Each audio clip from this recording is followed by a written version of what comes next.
Jason, can you just talk us through a little bit of the blocking and tackling of having an IRA and what a custodian means and how you actually get a real estate asset into that? Yeah, happy to. And certainly, Greg, anything on the process side for you guys to throw in there, let me know. But general premise, right? Think about an IRA today, and let's just start with stocks and bonds.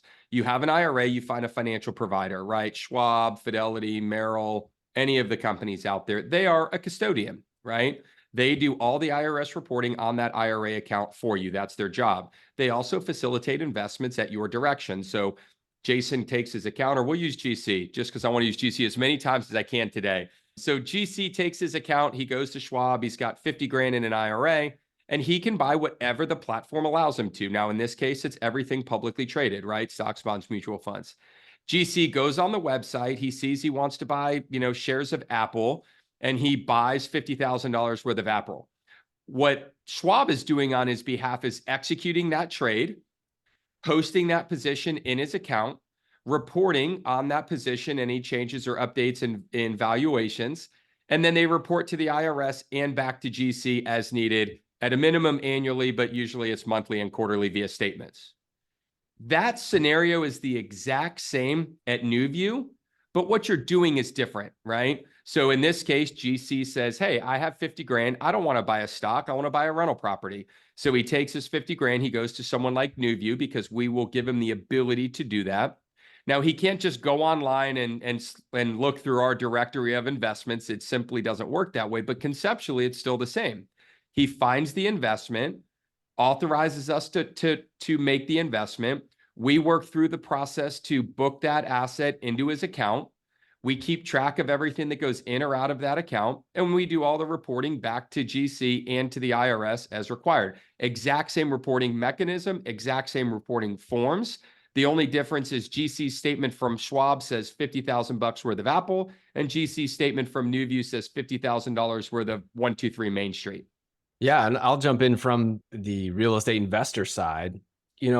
I just think of my self-directed retirement account, either that's a self-directed IRA or a solo 401k. Those accounts that I have, I just think of those as a separate bank account that I can use to acquire the real estate that I want to acquire. You just, as a real estate investor, your question may be, well, how do I find the money to start investing in rental properties? And for many of us, that's a challenge. Well, the average American has over $100,000 in their retirement account, right? So when I often say finding the money is usually the easiest obstacle to overcome, there's a whole lot of other obstacles to overcome as far as getting into rental properties. Finding the money is actually the easiest one to overcome.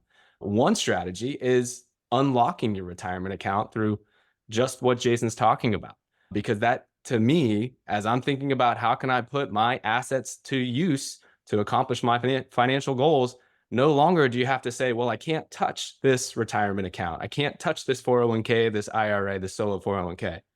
Now you can open your eyes and your mind and say, well, that can be assets and resources I can use to start the plan. Yeah. And I think, Greg, you nailed it in terms of, the hardest thing in real estate or any investment is actually the deal, right? And evaluating it and making sure that it meets your investment criteria. I had a real estate investor kind of / mentor of mine said, never worry about the money for anything you do in your life. If the deal's right, you'll find the money. And I think that's really what this is. The other thing that I'll just add, and I sit on the other side of this fence, take real estate aside, you've got this nest egg of money that's growing in a tax advantage manner, right? And so when you think about generating good quality, healthy returns, the more that you put into your passive tax-free bucket, the better. And so there's some strategy to that too. And it's not just about, what you buy. And there's reasons why you may use your personal money, where you may use an IRA, why you may use an HSA or whatever other buckets you have to pull from. But one thing an IRA can offer that no other vehicle can offer you is tax-free growth. And that compounding tax-free growth, especially if you think these are assets that will outperform what's readily available to them, man, that's massive. Good investment return and tax-free. Like that's literally the number one trick of the wealthy. Awesome. All right. So if I'm getting this correctly, essentially you have your retirement vehicles, right? Be it a 401k in a company, be it a Roth IRA or a traditional IRA that you have outside on by yourself. The key here is to understand that you have options. And if you want to invest beyond the options that are already given to you, then that's when you start asking some questions about, hey, like, what are these things that are available to me here? And if you're not giving me that, there's other people out there that are capable of it. And those folks are essentially the self-directed custodian that allows you to have the right governance that you need in order to have this tax deferred vehicle, but allows you to make basically whatever decisions you want to make with that money based on your own research. Is that kind of like the gist of it? You nailed it. All right, cool. Perfect.